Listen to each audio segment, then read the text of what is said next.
The Substance de Coralie Farja arrive le 6 novembre et vous n'êtes pas prêts.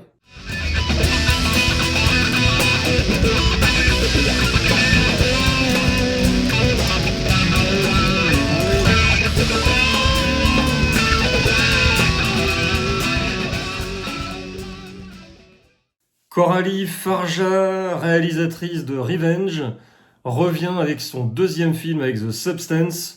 Donc l'histoire d'une actrice jouée par Demi Moore, un peu has-been, qui va, à cause de son âge, être rejetée par les studios. On va la remercier et on avait son personnage qui était un peu devenu une Jane Fonda, c'est-à-dire une actrice à succès qui était devenue en train de faire de la gymnastique et autres à la télé. Son âge étant un peu trop élevé selon le personnage joué par Dennis Quaid, on l'enlève et suite à un examen médical, un médecin va lui glisser un petit mot avec « Cela a changé ma vie » et une clé USB marquée de Substance tout simplement dessus.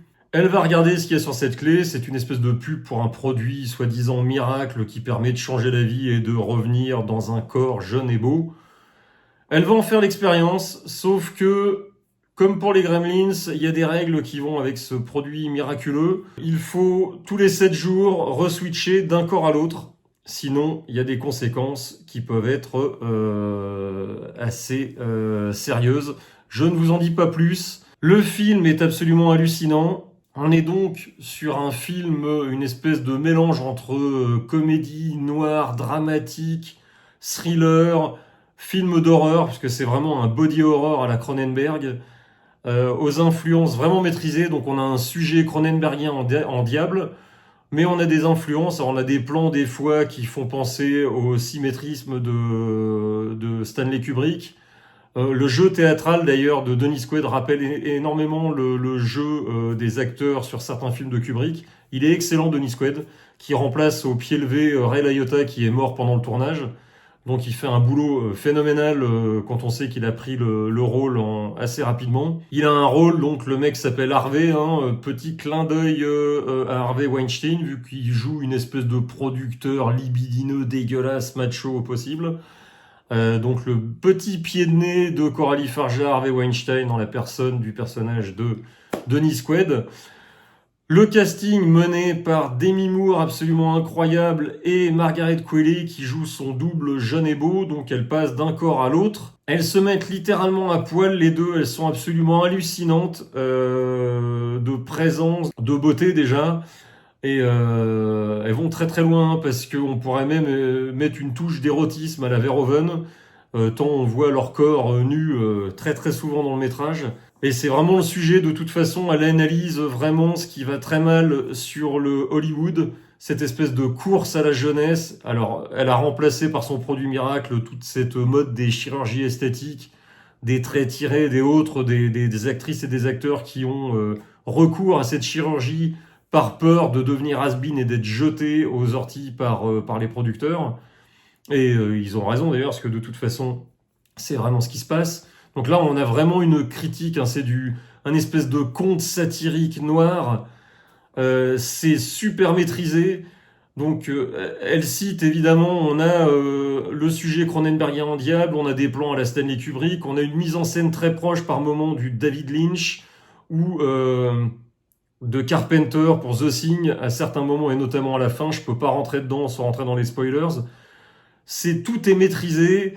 Elle a vraiment un style, en plus d'emprunter à droite à gauche. C'est pas une voleuse. Elle a évidemment des influences comme tous les artistes, mais ça lui forge vraiment. Elle a vraiment une voix unique. Je connais pas Revenge, je n'ai pas encore vu ce film. Je vais me jeter dessus parce que j'avais pas vu son premier film.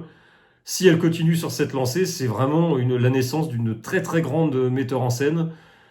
Jetez-vous dessus quand ça sort en novembre. C'est absolument hallucinant. N'hésitez pas, pour ceux qui, comme moi, l'ont vu dans des projos en avant-première et autres, à me dire ce que vous avez pensé du film et compagnie.